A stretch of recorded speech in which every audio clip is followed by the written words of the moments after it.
eu quero conversar com você uma palavra que tem esse tema aí, queimando. Todos os dias nós temos orado para que o Senhor nos incendeie com chama de amor e chama de missões. Fale comigo, chama de amor, chama de missões. Todos os dias nós estamos orando por isso, por você e pela tua vida. Nós cremos de verdade que há uma porção de Deus, há um mover de Deus que está parado de repente nas regiões celestes, mas que nós estamos chamando à existência, um mover de Deus sobre todos nós, um mover de Deus poderoso sobre todos nós, que vai manifestar o reino de Deus, vai capacitar toda a igreja ainda num nível muito maior e resultando numa grande salvação de muita gente e muitos novos discípulos de Jesus entrarem na congregação e serem orientados, serem discipulados, ajudados no seu crescimento junto com Deus. Amados, é importante que você saiba, nós temos orado diariamente por isso. Senhor, incendeia-nos, incendeia-nos, incendeia-nos, incendeia-nos. Junto com essa ideia, nós temos lido esse livro aqui, Heróis da Fé, de Orlando Boyer.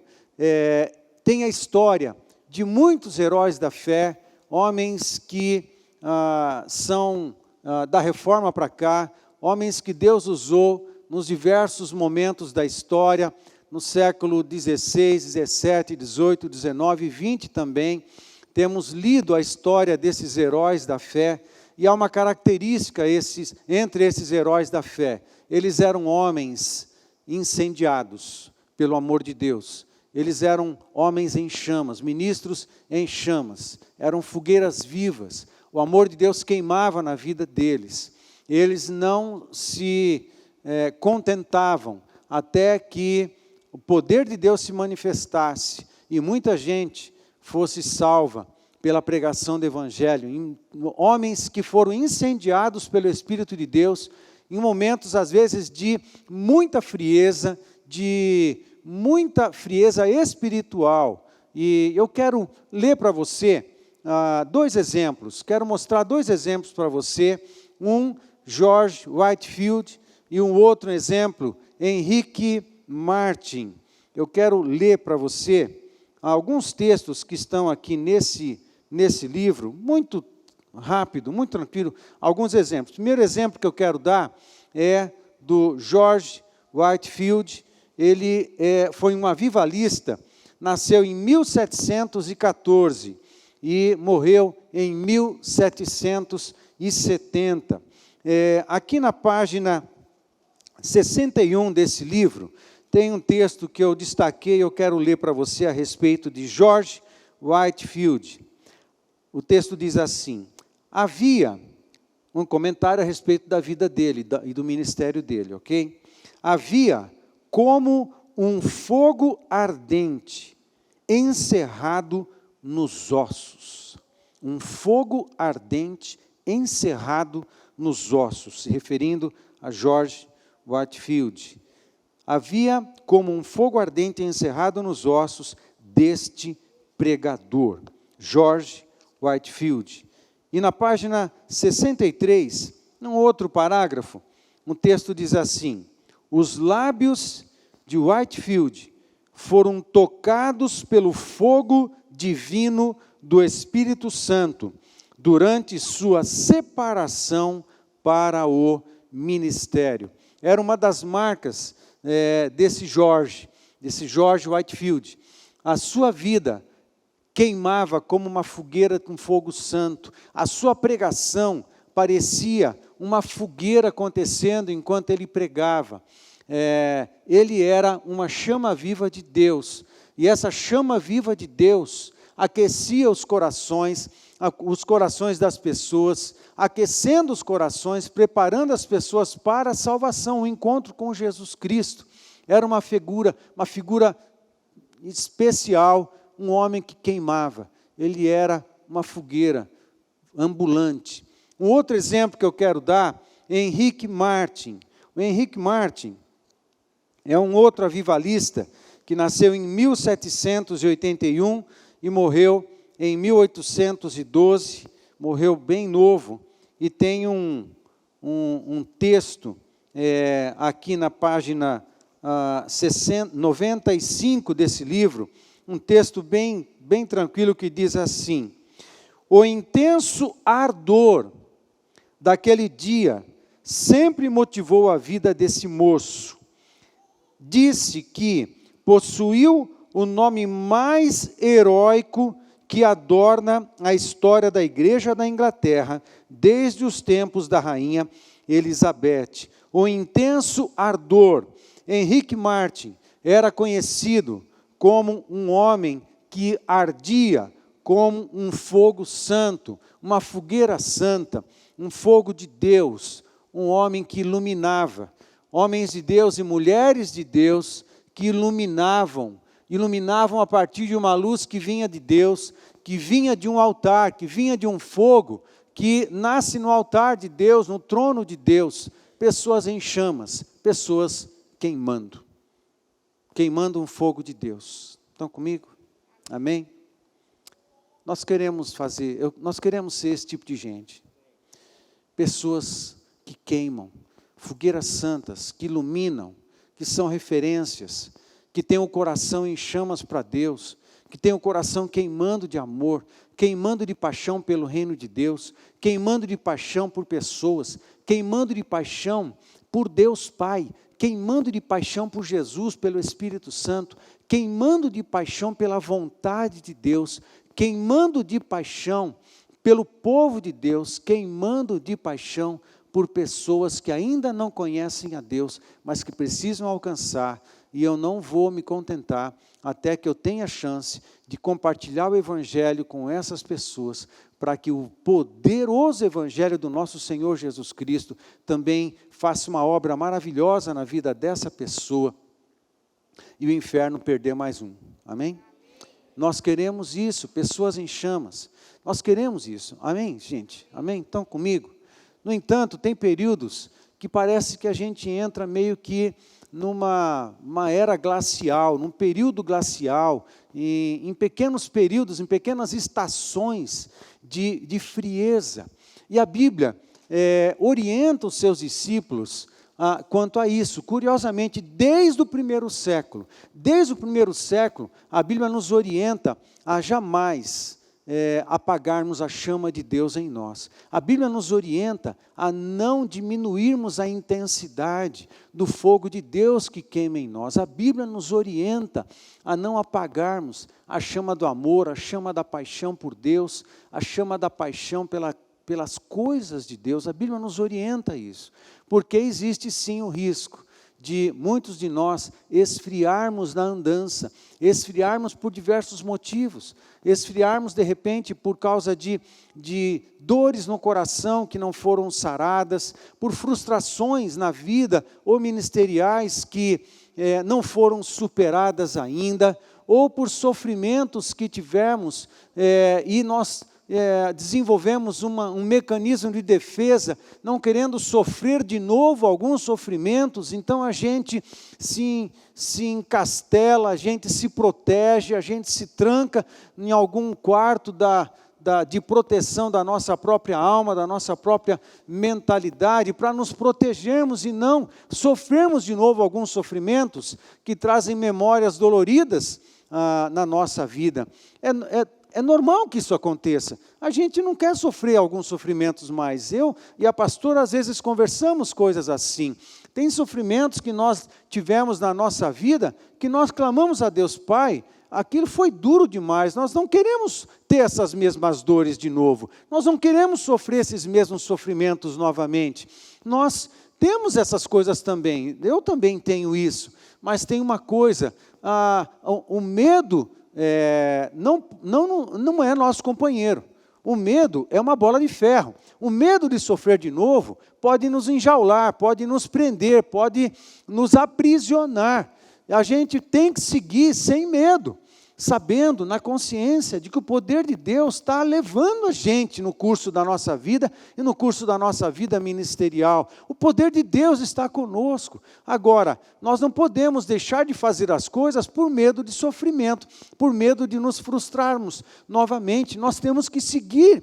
O poder de Deus é conosco. Eu quero incendiar, eu quero pegar fogo, e que esse fogo, essa luz, esse fogo de Deus em mim, continue iluminando uma luz que é de Deus, uma luz que é de Jesus, uma luz que é do Evangelho, para a gente aquecer as pessoas, para a gente iluminar as pessoas, para a gente abençoar as pessoas, para sermos referências de Deus na terra, ministros de Deus na terra. Somos reis e sacerdotes, somos referências nessa terra, sim.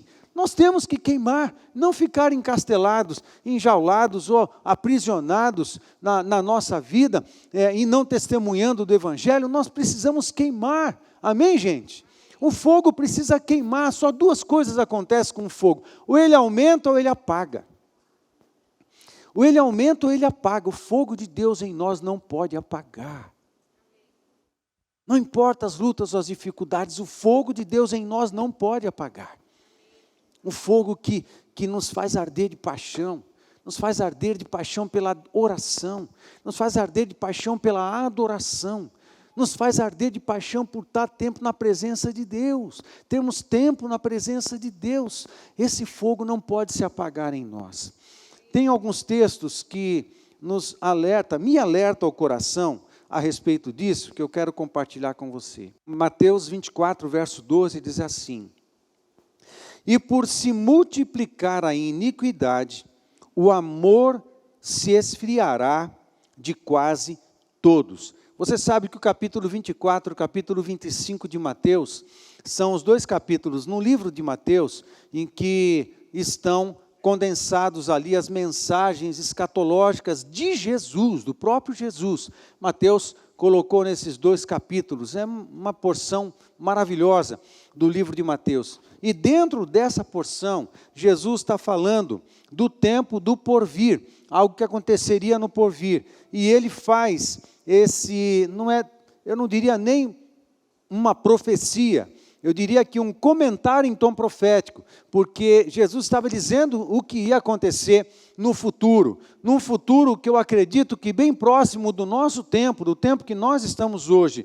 E por se multiplicar a iniquidade, o amor se esfriará de quase todos. Amados, eu lamento em dizer que na nossa geração, a gente está vendo a multiplicação de iniquidade. Quem consegue perceber isso? Né? Em todas as áreas, a multiplicação da iniquidade. Jesus está dizendo que quando houvesse a multiplicação da iniquidade, o amor esfriaria. E nós estamos em tempos em que o amor de muitos está esfriando, o amor pela oração está esfriando. Estou falando alguma besteira? O amor pela leitura da palavra de Deus está esfriando. Estou falando alguma besteira? O amor pela pregação. O amor pela pregação bíblica. O amor por ouvir mensagens da palavra de Deus. Hoje, como o tempo está tudo muito rápido, a tecnologia te oferece informações de forma muito rápida. Então, a gente está acostumado em tudo ser muito, muito, muito rápido. E a gente cansa de ouvir uma coisa por muito tempo. Eu assisti um filme com meu filho essa semana. Se você não gosta de assistir filme, não tem problema. Eu gosto de assistir alguns filmes, né, da DC, da Marvel, eu gosto, né, de assistir. Tem a Liga da Justiça. Você sabe que, desculpa se você não sabe disso, mas a Liga da Justiça é um filme que tem alguns heróis, e um deles é o Super-Homem. Sabe o Super-Homem? Sabe? Então, o Super-Homem faz parte de um grupo de heróis ali da DC, que é a Liga da Justiça. E o diretor desse filme, há um tempo atrás, o primeiro moderno da Liga da Justiça, foi feito um filme de um pouco mais de 1 hora e meia, e foi um filme podre. Mas aí o diretor que ia fazer o filme, ele estava doente, depois ele se recuperou e resolveu fazer o filme. O filme tem 4 horas. Ele falou assim, eu vou fazer o filme que eu queria fazer, e fez o mesmo filme, Liga da Justiça. O filme tem 4 horas. Eu fiquei assistindo o filme com meu filho, 4 horas. Quem que assiste 4 horas de filme? Né? A não ser a lista de Schindler. Né? Quem assistiu a lista de Schindler? Os mais antigos assistiram. Né? Eu não podia perder essa oportunidade. Né? Os mais novos precisam assistir a lista de Schindler. É outro livro, é outro filme, que você vai 4 horas e meia de filme, mas você precisa assistir esse filme, a lista de Schindler. Mas ninguém hoje fica muito tempo, nem na frente da televisão, porque tudo está muito rápido. E pregação. Eu lembro de alguns missionários, piorou ainda, eu lembro de alguns missionários falando da África, de pessoas que andam, às vezes, 8 horas a pé, para chegar no lugar onde tem um pregador, e ele sai de madrugada, quando chega no lugar onde o pregador está, o pregador prega só 3 horas, eles ficam doidos, falam assim, eu andei 8 horas, por que o senhor só vai pregar 3 horas? Por favor, continue pregando. Eu já ouvi isso de alguns pastores que foram para lá, e eles pregaram por mais 1 hora, estavam cansados, e ele quis acabar, e não deixaram ele acabar. E ele continuou pregando por mais 1 hora, 4, 5, 6 horas, quando o pastor não estava aguentando mais, aí que eles deixaram o pastor parar de pregar, porque eles queriam ouvir mais. Né? Hoje, se o pastor prega por mais de 1 hora, as pessoas levantam e vão embora. Né? É muito difícil. Tá certo que quando o pastor não é muito bom, eu concordo que... Bom, não concordo não, deixa para lá, não vou falar disso. Bom, vamos lá.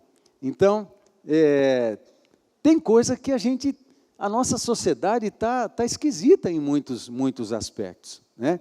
O fato é que a iniquidade está se multiplicando. Né? É muito diferente hoje. A oferta de pecado é muito abundante pelo celular. É muito abundante. A iniquidade está se espalhando. Não bastasse a questão da imoralidade no mundo, muitas igrejas, com o propósito de facilitar a adesão, facilitar o ajuntamento, jogam às vezes os padrões e os valores do evangelho lá para o chão. E acabam recebendo as pessoas e atribuindo ministérios, muitas vezes, às pessoas, sem que elas tenham condições de desenvolver ministério e sejam chamadas, ungidas, capacitadas para cumprir os seus chamados. Há uma coisa muito esquisita. Nós estamos, acredito, nesse tempo de multiplicação da iniquidade. Uma das características desse nosso tempo é o esfriamento do amor. Mas dá para mudar esse quadro. Dá para mudar esse quadro. Depende de onde a gente vai estar. No final eu vou falar. De onde você está? Onde teu coração está? Onde tua mente está? A diferença entre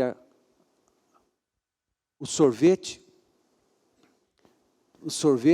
e a picanha, o sorvete e a costela, é o quê? É o lugar. Onde você guarda o sorvete? No freezer. Onde você bota a picanha? No altar. Na brasa. Você bota no fogo. Amém, gente? Eu amo sorvete, mas a figura que eu estou usando, aqui é o seguinte: eu quero picanha. Eu quero ver o fogo queimar. Eu quero ver o sacrifício. Espalhar o cheiro do sacrifício e o calor do altar para tudo quanto é lado. Depende do lugar. Onde que nós estamos? Onde é que nosso coração está? Onde é que nossos pensamentos estão? Amém, queridos? Tem outro texto, Efésios capítulo 4, diz assim: e não entristeçais o Espírito de Deus, no qual fostes selados para o dia da redenção. Meu querido, o Espírito Santo selou o nosso espírito. É um penhor para o dia da nossa redenção.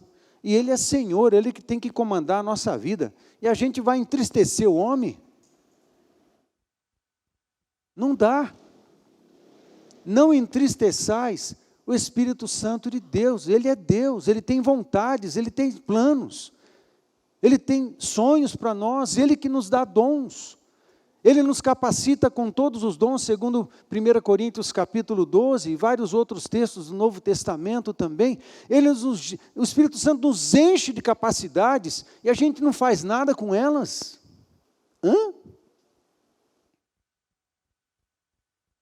A gente tem que pôr a serviço aquilo que a gente ganha da parte do Espírito Santo de Deus. Ele nos dá revelação, o Espírito Santo toca na nossa vida, Ele nos dá consolação. E o que eu faço com essas riquezas que o Espírito Santo tem colocado na minha vida? Eu tenho que fazer fluir, eu tenho que repartir. Não entristeçais o Espírito Santo de Deus, o Espírito é santo. Eu não posso conviver com pecados habituais. Eu não posso brincar com pecados habituais. Eu não posso tolerar alguns pecados habituais na minha vida. Isso é entristecer o Espírito Santo. A palavra entristecer é entristecer mesmo. É como quem entristece uma pessoa muito próxima, uma pessoa muito querida, que é muito próxima da sua vida, e você a ofende, você a desrespeita, e você ofende essa pessoa que te ama muito e que tem servido você. É essa palavra de Efésios capítulo 4. Não entristeçais o Espírito Santo de Deus. Aí, 1 Tessalonicenses, capítulo 5, verso 19, diz assim: não apagueis o Espírito. Essas exortações do Novo Testamento, elas existem porque nós sim corremos o risco de entristecer o Espírito Santo de Deus, que é o fogo de Deus em nós, e de apagar o fogo do Espírito na nossa vida. Como é que se apaga uma fogueira? Abafa ela. A palavra apagar aqui tem essa ideia de abafar. A gente precisa, o fogo de Deus precisa do oxigênio, precisa de ar. É uma figura também do Espírito Santo, Ele é o vento de Deus. Quer fazer uma brasa, como é que você faz um churrasco na picanha? Botou a picanha lá no altar, aí a brasa não está muito boa, como é que você faz? Você sopra, você abana, você faz alguma coisa, porque o oxigênio aumenta. O Espírito Santo é ao mesmo tempo fogo, ao mesmo tempo vento. O vento de Deus, assoprando as brasas do nosso coração. Nós precisamos do Espírito Santo novamente. Agora, é o Espírito Santo que tem que estar com a gente, mas Ele é santo. O problema é quando a gente está tão entulhado, a churrasqueira da nossa vida está tão entulhada de sujeiras do passado, né? Quando você vai fazer um churrasco novo, não é bom limpar a churrasqueira? Os churrasqueiros de plantão aí, não é bom limpar? Né? Tem hora que tem tanta cinza, tanta coisa de outros momentos, que você tem que tirar aquilo, porque senão não vai rolar. A própria cinza vai cobrir as brasas novas e ela não vai pegar. Acertei? É isso? É, exatamente. Ou seja, para que o fogo novo de Deus queime na nossa vida, você tem que jogar fora as coisas do passado, você tem que jogar fora aquilo que já foi, aquilo que não importa mais, aquilo que não vira mais brasa, são as cinzas do passado. A gente tem que jogar no lixo, aquilo que é lixo da nossa alma, a gente tem que esvaziar, para que um novo de Deus entre, e o Espírito Santo tenha espaço, para quando soprar, não subir a cinza. Faz isso, joga carvão novo em cima de cinza velha e bota o ventilador em cima, só para você ver o que acontece. A cinza do passado vem e cobre o carvão novo e vai atrapalhar todo o seu churrasco. A gente tem que jogar as cinzas das nossas ofensas, as cinzas das nossas frustrações, aquilo que já foi tratado por Deus, e se não foi tratado, tem que expor de novo ao Senhor, porque a gente tem que esvaziar a churrasqueira da nossa vida, tem que esvaziar o nosso coração, tem que esvaziar a nossa vida dessas coisas inúteis do passado, e colocar tudo na mão de Deus, e permitir que o Espírito Santo faça uma limpeza de novo na nossa vida, e permita que as brasas do seu fogo, do altar de Deus, sejam colocadas, e não haja nada que impeça a elevação do fogo, o fogo de Deus subindo na nossa vida. Amém, gente? E o calor subindo também. Nós precisamos disso. Algumas coisas podem atrapalhar aqui o fogo de Deus em nós. O que apaga o Espírito Santo? Eu estou usando o texto de 1 Tessalonicenses 5, poderia usar muitos outros exemplos, mas eu só listei 4 coisas que podem apagar o fogo de Deus em nós. A primeira coisa, pouca oração. E eu estou baseado no mesmo texto, o verso 18 é o texto que nós acabamos de ler, o verso 19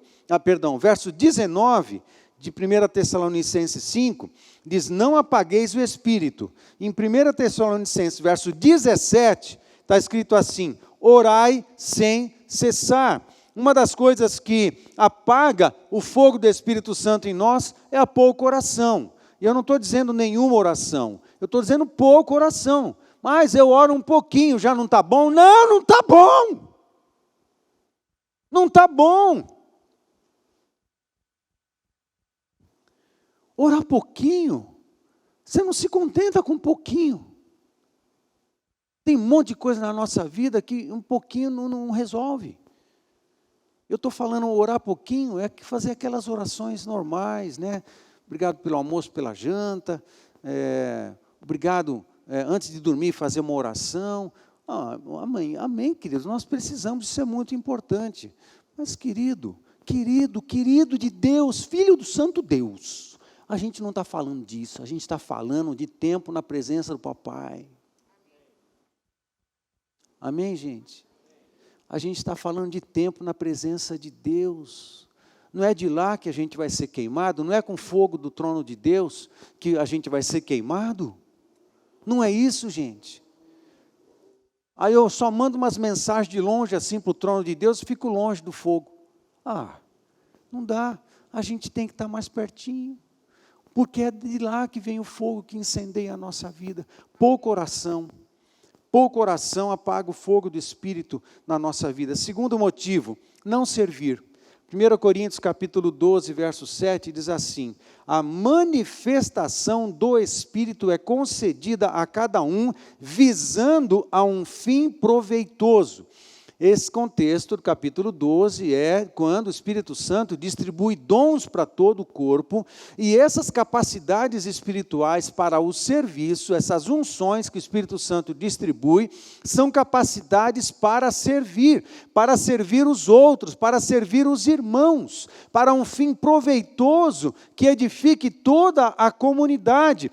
Não, a gente recebe capacitações do Espírito, a gente não serve, o que acontece? A gente estanca a fluência do poder, a gente represa a fluência da unção, a gente represa a manifestação do Espírito. Ele quer se manifestar. Como que o Espírito Santo se manifesta em toda a igreja? Ele se manifesta através das unções que ele distribuiu para todos. E se nós represamos isso, acontece um déficit de manifestação do Espírito Santo. Aí, mas esse culto está muito frouxo, esse culto está muito desanimado, esse culto está muito triste, o pastor podia fazer um pouquinho mais de barulho nesse negócio, o povo do louvor podia cantar umas músicas mais animadas. Não é isso! A fluência do poder acontece nos bastidores, acontece no dia a dia. A fluência do poder de Deus acontece quando a gente está se servindo mutuamente, a gente está se abençoando, a gente está exercendo o ministério, a gente está na célula orando, trabalhando, servindo, abençoando, ofertando e orando e abençoando aquele que está cansado. Quando a gente está no exercício de diversos ministérios, a gente está ministrando em pessoas, a gente está socorrendo pessoas, a gente está abençoando pessoas, a gente está servindo as pessoas que precisam, as que não precisam, eu estou fazendo de graça mesmo, porque eu amo servir, e o amor de Deus está em mim, e eu me sinto feliz, mais bem-aventurado é dar do que receber, e isso não é só grana, isso é serviço, isso é tempo, isso é dedicação, é amor, distribui amor, você vai ser mais abençoado. Distribui serviço, você que vai ser mais abençoado. Distribui atenção, tempo, ministração, você que vai ser mais abençoado. Distribui abraço. Agora na pandemia tem que ter cuidado com isso. Distribui carinho, distribui afeto, distribui palavras abençoadoras, você que vai ser mais abençoado. E quando a gente faz isso, a gente prova da fluência do poder de Deus. A fluência do poder de Deus está acontecendo no meio da congregação. A água está fluindo, o vento está soprando, o fogo está queimando. Dá até para fazer música com essas 3 frases que eu falei agora. Né, gente? Então, gente, a fluência. E quando a gente não serve, aí a gente estanca a fluência do Espírito na nossa vida. Isso aí apaga o fogo do Espírito em nós. Amém? Terceira coisa, silenciar o testemunho de Cristo, não evangelizar. Amado, Atos capítulo 1, verso 8, mas recebereis poder. O que você faz com poder? Não é legal ter poder? Não é legal receber poder? Não é legal provar o poder? Não é legal ser instrumento do poder? Não é legal tudo isso, estar mergulhado no poder e ser usado pelo poder? Não é uma bênção tudo isso? Sim. E recebereis poder ao descer sobre vós o Espírito Santo, e sereis minhas testemunhas. E sereis, qual é o propósito do poder? Ser testemunhas. Testemunhas tanto em Jerusalém como em toda a Judéia, Samaria e confins da terra. Eu tenho que espalhar o testemunho de Cristo que tenho na minha vida. Se eu não faço isso, para que tem poder na minha vida? Me dá um motivo, para que Deus fala, eu acho que Deus às vezes pergunta isso, para que você quer poder? Para represar? Não. E recebereis poder para testemunharmos, amados. Não tem problema se você não tem o dom da evangelização. Eu também não tenho o dom da evangelização, propriamente dito, como muitos de vocês têm. Eu não tenho. Mas isso não me impede de testemunhar, isso não me impede de se envolver em ações evangelizantes, ações evangelísticas, isso não me impede de falar de Jesus para as outras pessoas, isso não me impede de tomar atitudes voluntárias, intencionais mesmo, para que eu crie uma situação com alguma pessoa, para que eu acabe falando de Jesus com ela. E eu não tenho o dom da evangelização, esse dom não é natural em mim, mas eu tenho uma palavra de Atos 1,8, todos nós temos o poder de Deus para falar o que Jesus fez na nossa vida para os outros. Isso todos têm, indistintamente. Joga a tua timidez fora, faz parte daquela cinza na churrasqueira que você tem que jogar no lixo, joga as tuas frustrações fora, joga a tua timidez fora e vai para a cabeça, e fala de Jesus para as outras pessoas. Tem que fazer uma grande mensagem? Não! Se você fizer uma grande mensagem, você espanta o camarada. Você só fala alguma coisa sobre Jesus, algo que ele fez na sua vida, conta uma história. Olha, eu estava orando a respeito de tal assunto, sabe como é que Deus me respondeu? E conta a história, como é que Deus te respondeu. Pode ser uma história recente que você teve essa semana, pode ser uma que você teve há 1 ano, pode ser uma que você teve há 10 anos, mas por favor, né, se a tua última história que você pode contar tem há 10 anos de idade, por favor. Então atualiza, meu filho, né? Atualiza a tua vida com Deus aí, porque é bom ter uma história bem recente para você contar para as pessoas. Porque assim o poder de Deus vai fluir. Como é que se apaga? Apaga o fogo do Espírito Santo na nossa vida, é não testemunhando de Jesus, não ter visão evangelística. Amados, entenda, o que justifica a permanência da igreja na terra é a sua missão evangelística. Senão, a momento que a pessoa entregava a vida para Jesus, Deus já recolhia. Mas por que Ele deixou a gente aqui? Porque assim que a gente entrega a vida para Jesus, agora Ele nos coloca como soldados no exército. Ele nos coloca como um missionário nessa terra. Agora, olha, a minha igreja está no meio de uma missão há 2000 anos. Agora, você que conheceu a Jesus Cristo, você não apenas faz parte do corpo de Cristo, mas você agora faz parte de um exército que tem um propósito, que tem uma missão. Agora você também é um missionário e você tem a responsabilidade diante de Deus de ser um proclamador da mensagem do Evangelho para as outras pessoas. Isso justifica a igreja. que é uma coisa que vai entristecendo a igreja quando não nasce novos convertidos, não nasce novos filhos de Deus, a célula não multiplica, aí a gente fica investindo sempre nas mesmas pessoas, mas o que traz alegria para uma casa é criança. Amém, gente? O que traz alegria para uma casa é criança. O que traz alegria para uma casa?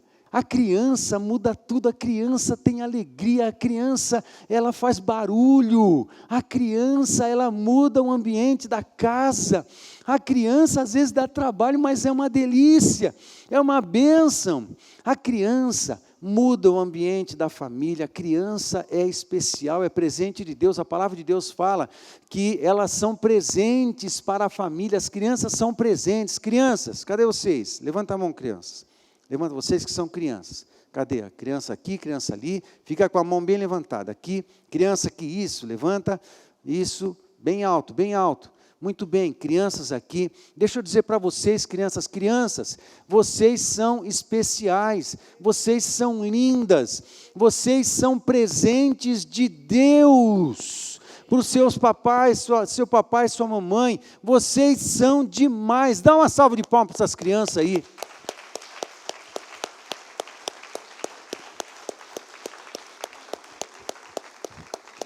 Vocês são lindos, e vocês dão alegria para as famílias e para as casas. O que é que dá alegria para uma célula? São os novos convertidos. O que é que dá alegria para uma igreja? São os novos convertidos. Por isso, tem que ter sim um movimento intencional da igreja, para ir atrás das pessoas, para que elas tenham a oportunidade que nós tivemos de entregar suas vidas a Jesus.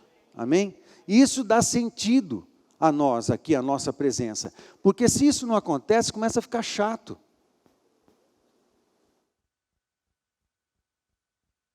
Estão comigo, gente?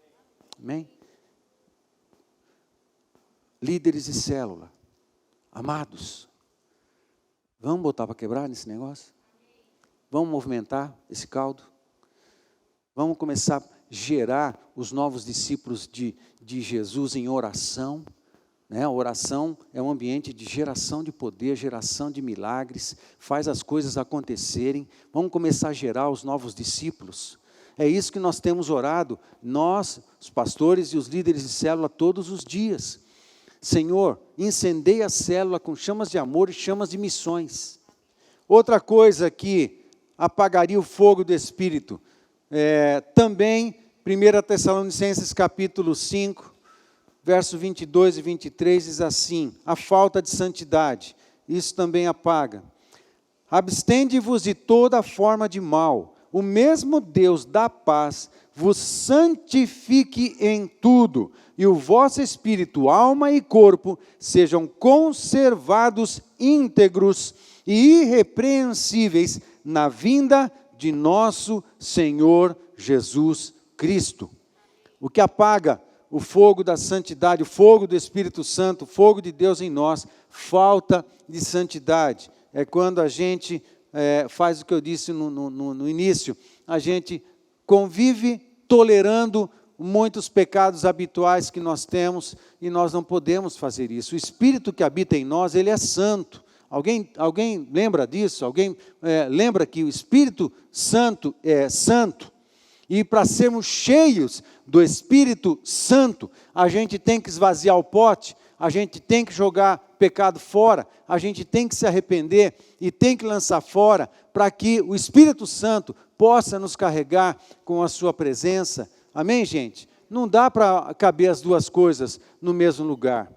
O Espírito Santo não tem como encher, como planificar um ambiente onde está marcado por pecados e descuidos com relação a isso. Isso também apaga o fogo de Deus. Pecados apagam o fogo de Deus. Agora, estou dizendo, pecados habituais, pecados que a gente ainda não fez nada para parar de cometer, de colocar no altar de Deus, para que Deus nos cure e nos liberte das algemas de determinados pecados. Porque, segundo o Evangelho, segundo a primeira epístola de João, o pecado na vida de um filho de Deus é um acidente.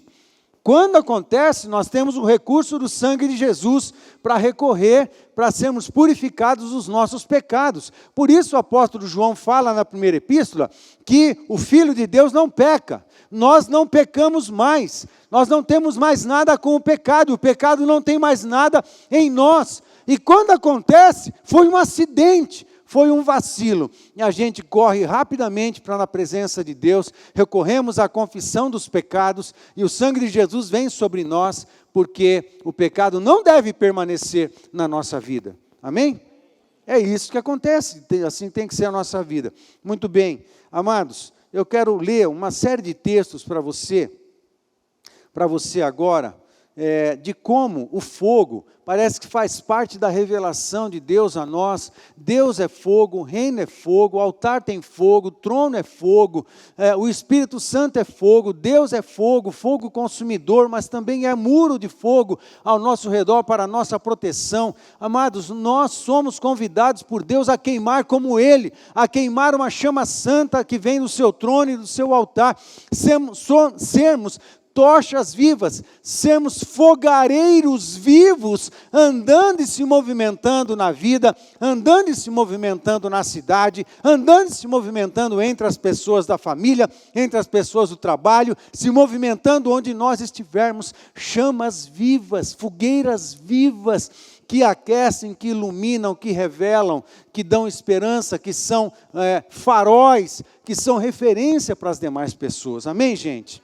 Nós precisamos queimar, cada um avalia o seu próprio coração, como é que está o nível da chama de Deus, porque hoje nós vamos para um lugar onde seremos reacendidos, onde seremos reabastecidos de todo o combustível necessário, onde seremos queimados um pouco mais. Todos nós vamos para esse lugar hoje.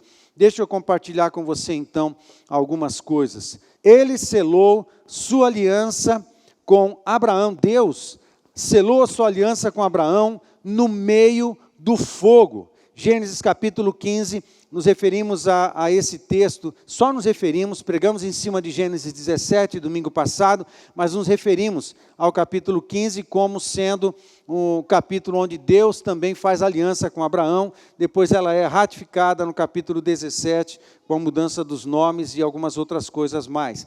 Capítulo 15, 17, e sucedeu que, posto o sol, houve densas trevas, e eis um fogareiro fumegante, e uma tocha de fogo, que passou entre aqueles pedaços. Abraão tinha repartido em dois vários animais que Deus tinha falado para ele, era um momento de aliança, de altar, de sacrifício, e nesse momento essa tocha fumegante que nós entendemos ser Jesus Cristo antecipadamente aparecendo e se fazendo presente nesse altar, uma tocha fumegante. As alianças de Deus acontecem onde há a manifestação do fogo do céu, do fogo santo de Deus. Deus é fogo, Jesus é fogo, o Espírito Santo é fogo, e nós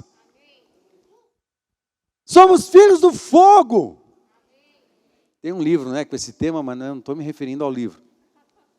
Estou me referindo que nós somos filhos de um reino, e o nosso reino, o reino do nosso Deus, é um reino que muitas vezes se manifesta com fogo, fogo ardente. A outra frase, Deus, revelou-se a Moisés através do fogo. Êxodo 3, verso 2, apareceu-lhe o anjo do Senhor, anjo com letra maiúscula, numa chama de fogo, no meio de uma sarça. Moisés olhou, e eis que a sarça ardia no fogo, e a sarça não se consumia. O fogo de Deus, Deus é fogo, Ele se revela no fogo. O fogo está nesse momento.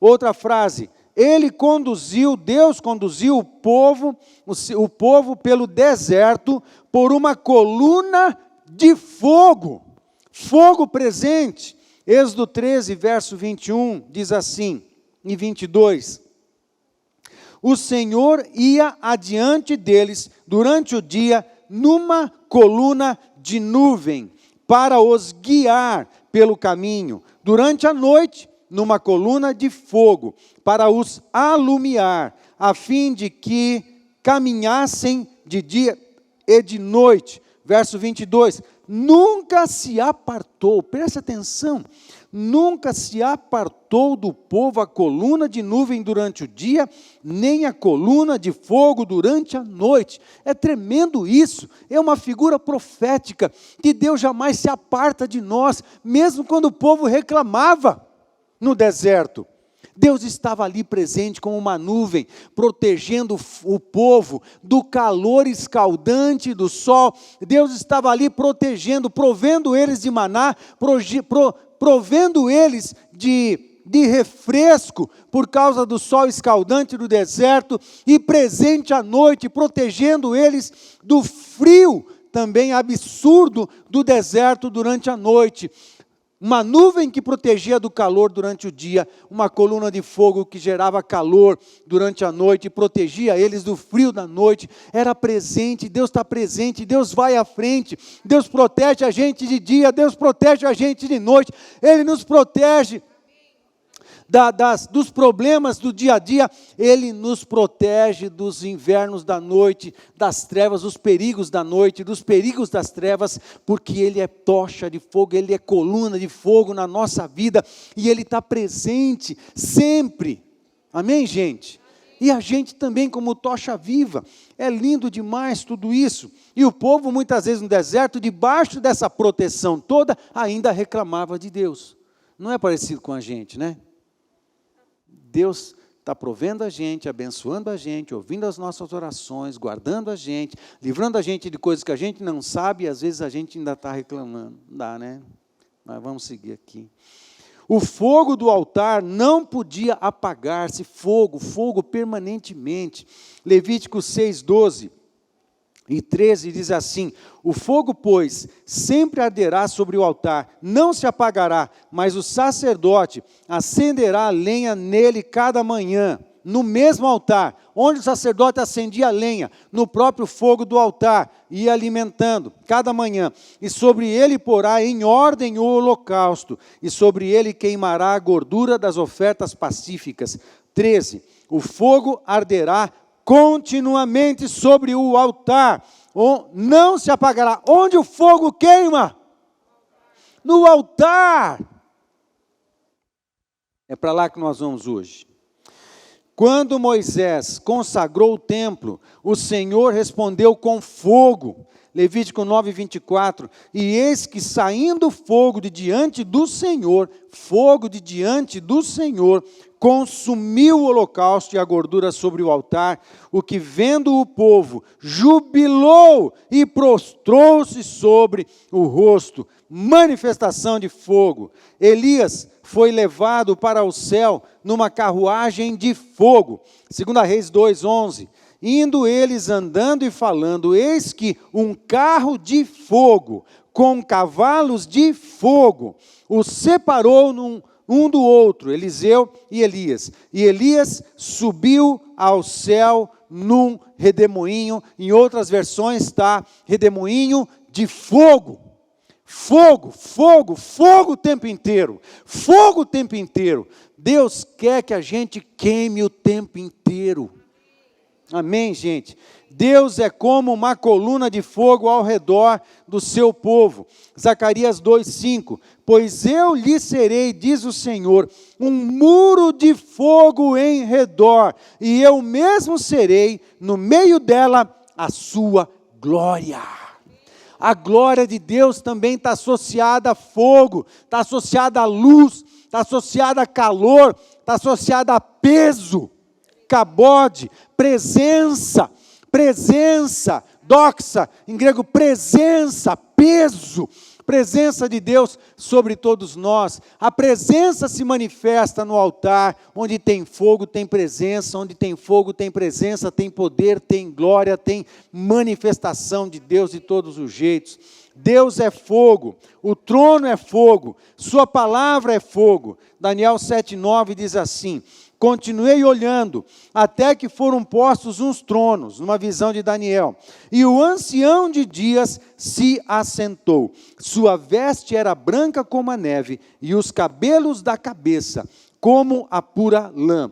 O seu trono eram chamas de fogo, e suas rodas eram fogo ardente. O trono de Deus, a palavra de Deus usa várias figuras para descrever o trono de Deus. E essa figura, na visão de Daniel, é um trono de fogo ardente. Amém, gente? A gente que está diante do trono de Deus, a gente vai ser incendiado.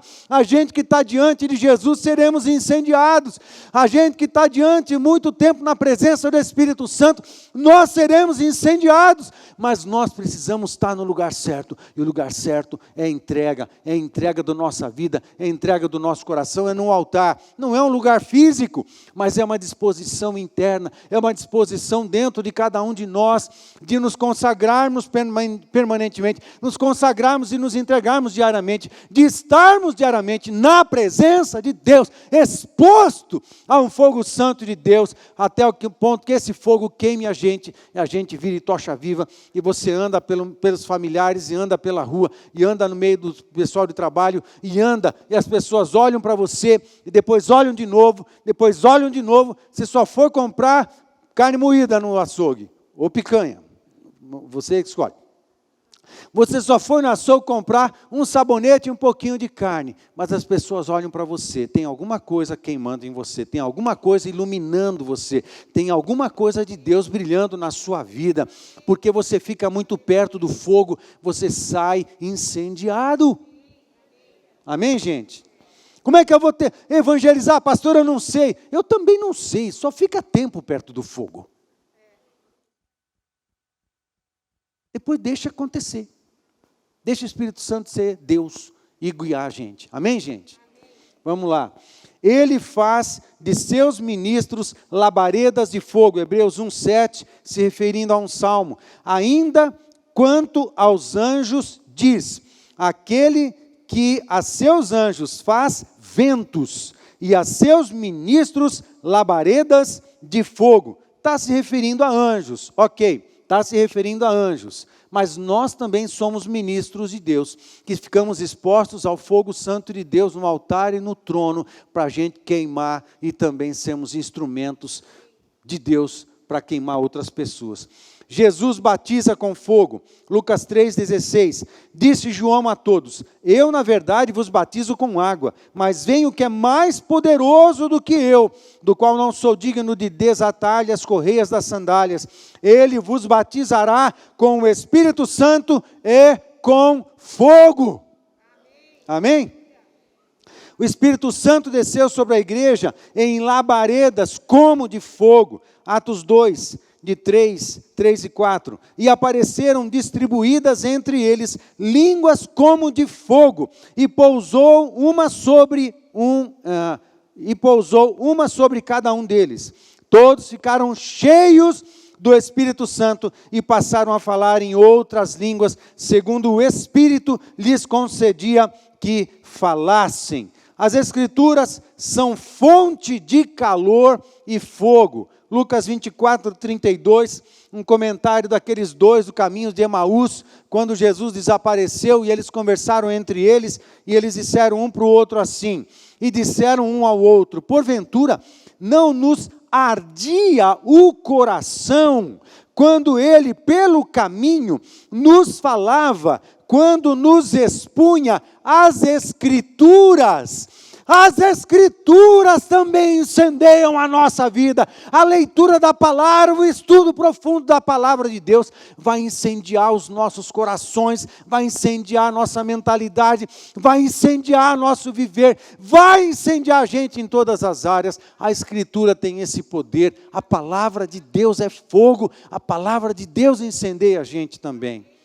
Daí a intenção do diabo de criar uma preguiça crônica, uma preguiça patológica na igreja, para não ler a palavra de Deus. Uma preguiça patológica, doentia.